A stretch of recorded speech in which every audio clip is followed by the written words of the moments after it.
Spencer the Express Engine often visits Sodor with the Duke and Duchess of Boxford, as they really enjoy the island for its calm ambience and warm welcome. The other engines are now used to seeing Spencer dash around the main line.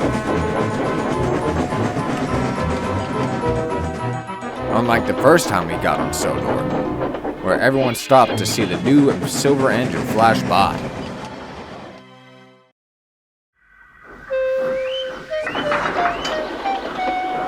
One day, after sleeping at Natford's sheds, Spencer was waiting at the big station for the Duke and Duchess. They were having breakfast with Sir Topham Hatt, and Spencer was going to bring them to their summer house.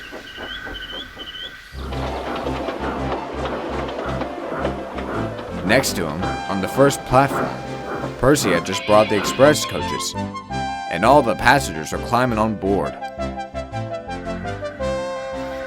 Spencer grinned smugly as he saw Gordon backing down onto the train. Well, well, well.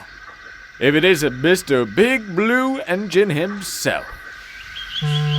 But Gordon only rolled his eyes. Remember to pull the express on time and not onto branch lines. Thankfully for Gordon, the guard blew his whistle, and he set off. See you around, Spencer. Or maybe not. Big silver show-off, mumbled Gordon. But that didn't let his pompous attitude go away. Soon the Duke and Duchess came back, and Spencer gladly took them to their summer house.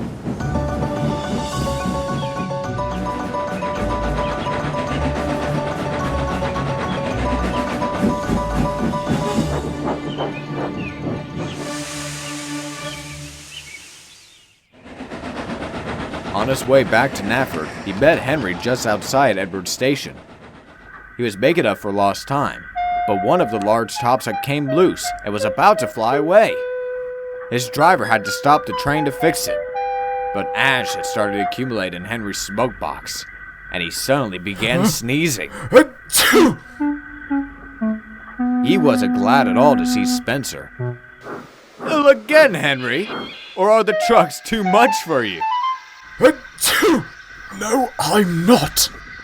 Just as I thought. I'm gonna ask Thomas to bring you some special coal. Maybe that will make you feel better. Laughed Spencer as he went off again.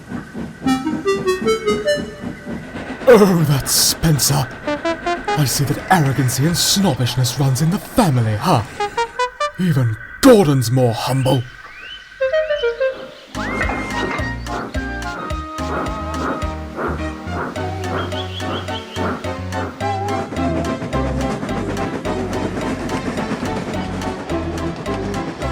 Back at the busy station, Spencer was so pleased with himself that he didn't notice Percy shunted some tar tankers. He jumped at the sight of Spencer and whistled in surprise. Look out! The engine screeched to a halt, a few inches from each other. Percy still being in shock. Look where you're going, little caterpillar! Says you galloping hammerhead?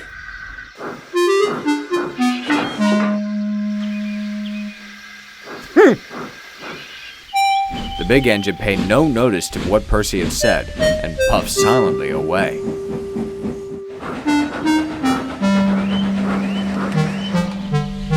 He then entered the sheds and had a nice long rest.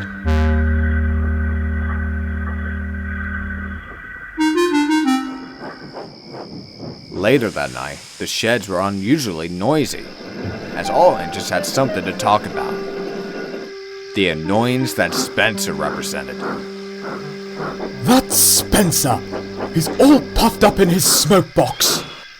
Indeed, always gallivanting around, boasting about his speed. I could go faster than him if I was streamlined. Percy spoke up as well.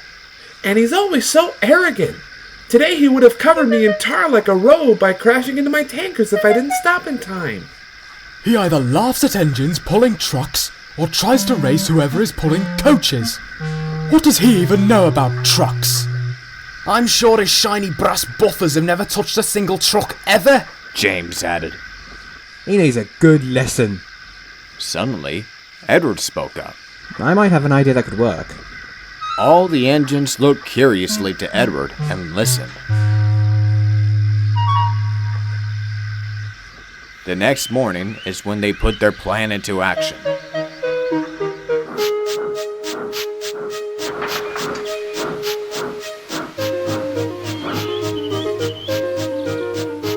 At Knapford, Percy was shunting trucks as Gordon sat waiting, earlier than usual, for the express departure. A familiar whistle was then heard. Spencer proudly puffed in with the Duke and Duchess aboard their special coach and stopped at the platform. After they got off the coach, Edward humbly approached them, looking quite despaired. Spencer, we need your help. Henry urgently needs his smoke box cleaned, and he won't be able to pull his next train. Could you do it for him? Edward also looked at the Duke and Duchess while talking, hoping they would make Spencer help out. Of course not. I can't just... Spencer will gladly help you, Edward. After all, this will give him something useful to do while we're visiting Knapford Town. As long as Sir Topham Hatt agrees, of course. The Fat Controller didn't know about Henry's problem at all, but he had faith in Edward, and he agreed at once. Thank you, sir. But sir! Gordon saw his chance. What's wrong, Spencer? Afraid of a few trucks? I never said that. All right. Take me there. I'll show you what the fastest engine can do with trucks. Edward gladly took Spencer to the yards where the goods train was.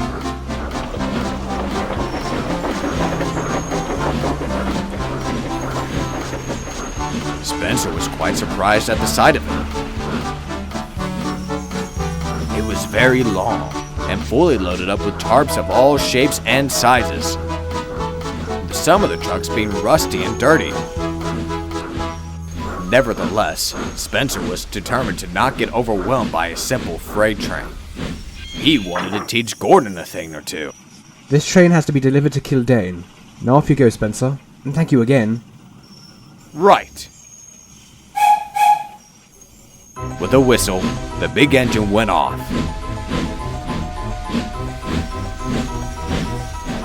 The trucks were especially excited to be pulled by someone such as Spencer. Initially, they behaved quite well, and Spencer was already getting stocked up in his boiler with ideas of how much of a great and versatile engine he was.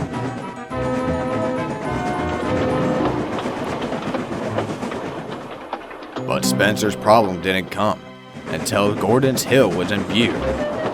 As he was beginning to climb, the trucks soon changed attitude. They began to yell, "Hold back! Hold back!" as Spencer suddenly felt a strain. Not now, you filthy trucks! Not now!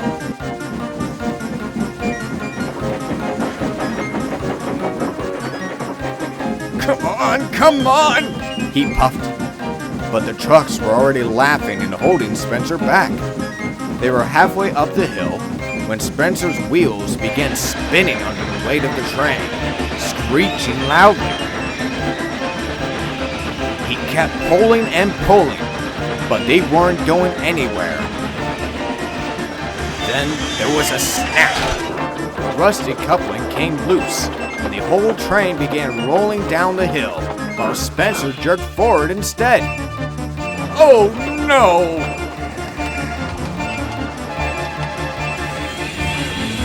Luckily, the guard in the brake van managed to stop the train just before the hill. The runaway had stopped, and Spencer quickly reversed, coupling up to the train again. Quick, before someone notices! But sadly for Spencer, there was a loud puff. As Gordon passed by, he had seen everything. Well, well, well. Here's the fastest good engines on Sodor. So fast, in fact, that not even your own train can keep up. Gordon laughed and went on his way. He was excited to tell the other engines what had happened. Gordon faded in the distance, leaving behind an ashamed and speechless Spencer. He had a lot to think about. Perhaps now, he'll realize that his egocentrism and vanity aren't the way to be. But I'm not sure Spencer will change. What do you think?